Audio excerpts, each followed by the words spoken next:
Kedustaan luar biasa sudah viral dan tersebar luas tentang tragisnya nasib gaib Klan Paalwi.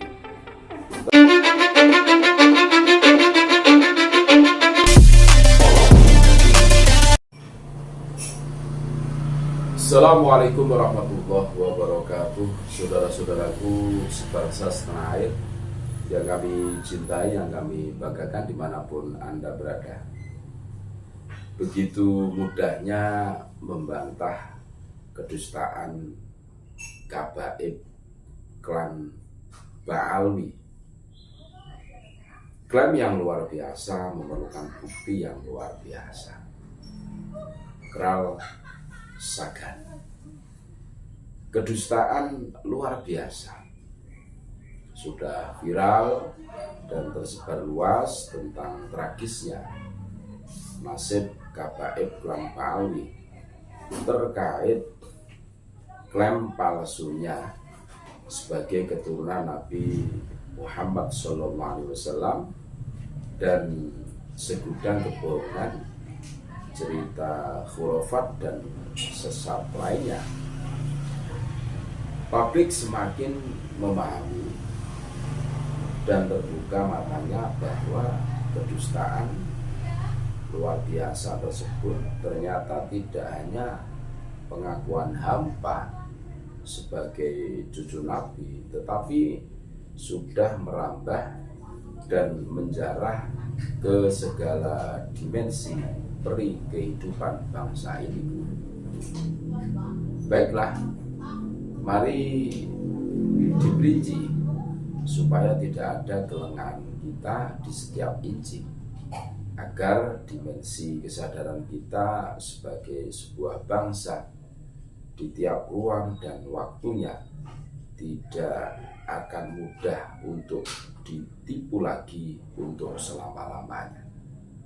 Yang pertama, mengaku keturunan paternal dari Nabi melalui Imam Husain bin Ali, tetapi hampa dari catatan nasab selama 550 tahun lamanya. Yang kedua, mengaku keturunan biologis, tetapi gagal pembuktian secara ilmu biologi atau genealogi. Jangankan suku Quraisy atau Bani Hashim, ternyata orang Arab saja bukan. Yang ada mereka haplogrup G asal Kaukasia, Asia Tengah. Yang ketiga, mengaku keluarga besar dari keturunan Nabi tetapi tidak ada stempel pengakuan atau isbat nasab dari lembaga resmi pencatat nasab Nabi, terutama dari Yaman dan Irak sebagai negara leluhurnya. Yang ada nasab mereka distempel sendiri di Jakarta. Yang keempat, mengaku datang ke Nusantara untuk mencetak ulama. Nyatanya mereka didatangkan oleh kolonial Belanda, bekerja dan menjadi anteknya. Nyatanya sebelum mereka datang sudah bertebaran puluhan kerajaan Islam dan ribuan pesantren.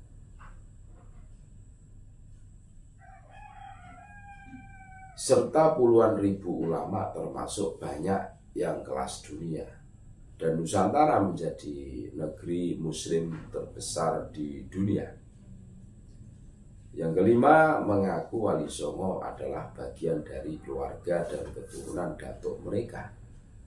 Nyatanya Wali Songo secara isbat, secara sejarah dan isbat nasab dan genetika tidak ada kaitannya dengan Yaman.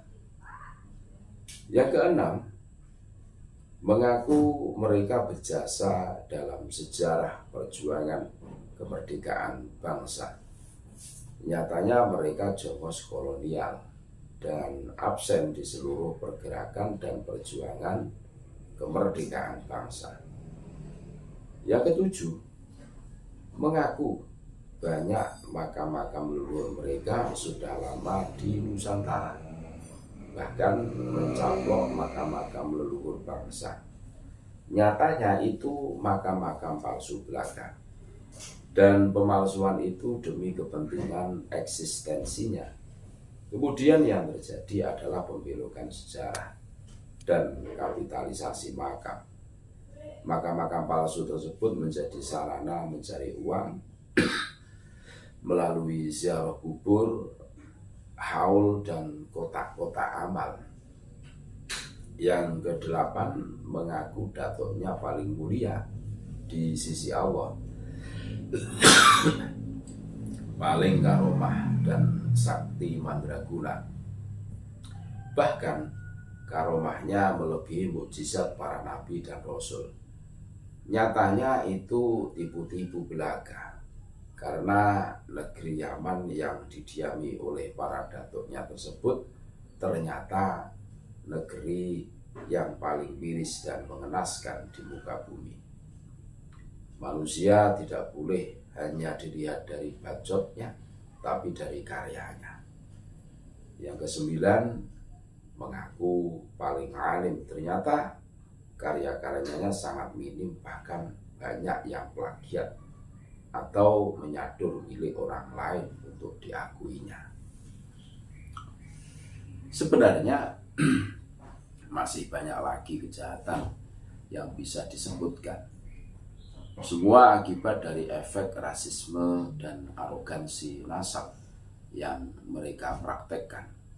Pada akhirnya itu semua melahirkan apa yang dinamakan perbudakan spiritual dan kapitalisasi agama. Kejahatan tersebut telah merambah dari kota ke seluruh pelosok desa, dari mimbar dan majelis pengajian hingga ke istana negara, dari konser sholawatan hingga ke organisasi teroris yang jelas-jelas ingin makar kepada negara dan Pancasila. Mereka telah menyusup dan membelit di seluruh peri kehidupan bangsa, laksana parasit yang akan terus menyedot sari makanan dari inangnya, dan selanjutnya sang inang tidak akan pernah hidup sehat dan sejahtera. Betapa banyak korbannya pada rakyat jelata yang mereka rela untuk menjadi budaknya, memberikan uang dan hartanya, menyerahkan istri dan anak gadisnya, bahkan pada gilirannya rela mati untuk mereka, para kaum durjana ini, kaum pemalsu nasab Nabi yang ternyata hanyalah keturunan Kaukasus Yahudi Khazari. Sungguh miris nasib bangsaku. 200 tahun ditipu oleh kaum pecundang yang sisa-sisa peradaban aslinya telah musnah oleh bangsa Mongol. Sementara bangsa Mongol sendiri dahulu kita hancurkan dan terusir selamanya dari bumi Nusantara. Tetapi kini Nusantara malah dijajah dan ditipu daya oleh mantan jongos kolonial, kaum nomaden yang hancur terusir dari peradaban aslinya. Ya, para Kabaib Klan Palwi adalah jelas keturunan Kaukasia, terindikasi pelarian dari kerajaan Khazar, kaum perampok jalur sutra di Asia Tengah.